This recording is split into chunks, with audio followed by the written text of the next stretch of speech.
Jet Moto was released on the Sony PlayStation in 1996. It's a racing game on what appears to be modified jet skis, but you'll notice that these things run on all kinds of terrain, asphalt, dirt, whatever. Not sure what they're made out of, or what the specs are on this vehicle at all, other than that there's some kind of jet ski motocross hybrid, but whatever. It takes place in the future, so you can do whatever you want. You race against 19 other drivers on tracks between 2 to 6 laps each, depending on what you choose in the options menu. And you can do single race, full season, or a custom circuit where you get to manipulate the parameters. You start out with only 3 tracks, with 7 more that you can unlock if you win the season. So a quote-unquote full season can consist of different amounts of races depending on what level you're on. There are 20 characters to choose from, each with their own unique attributes as far as the vehicles are concerned. And there are 4 sponsored teams, although there's no function for the separate teams. I'm kind of surprised that there is no award for team with the most points or something like that. It was just a way for Sony to make a few bucks in ads basically, although I will say that it does at least create some variety. At least there's variety in the characters. Some have greater acceleration, handling, lift during jumps, etc. So sifting around to find which slipper fits your foot the most gives the game some added replay value and can create a different playing experience. In the season mode, you're awarded points based on your placement in each race, and the point totals are added up at the end of the season. Easy peasy, and also realistic. You're not just given this arbitrary number where you have to finish in order to advance, like the top 3 or top 5 or whatever. The graphics are decent for what they are, especially since this was a fairly early PS1 game, but there's plenty of variety with the tracks, which not only gives you something fresh to look at, but the terrains, hazards, and overall designs are quite different. So you're not just getting a cookie-cutter track with a different coat of paint.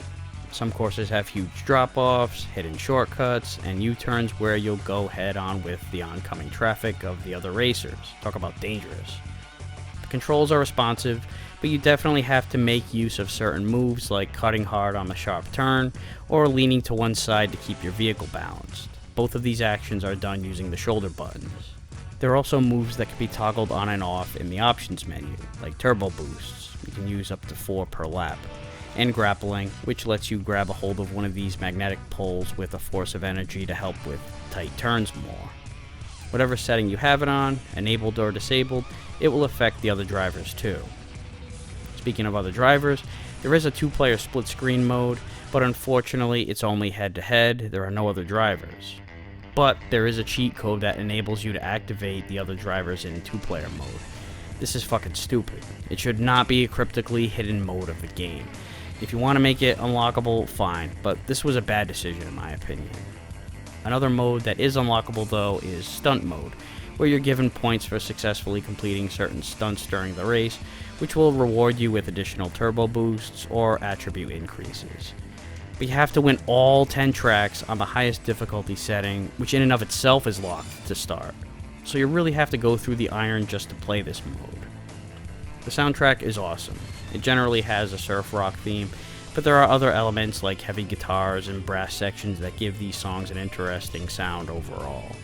One downside to the game is it has a limited amount of content by default, and by the time you finish unlocking everything, you may be at the point where you may be tired of playing it and want to put it down for a while anyway, especially since the game is pretty difficult, even when you get the hang of how to utilize all of your special moves, plus you have to win on the harder difficulty settings to unlock certain things.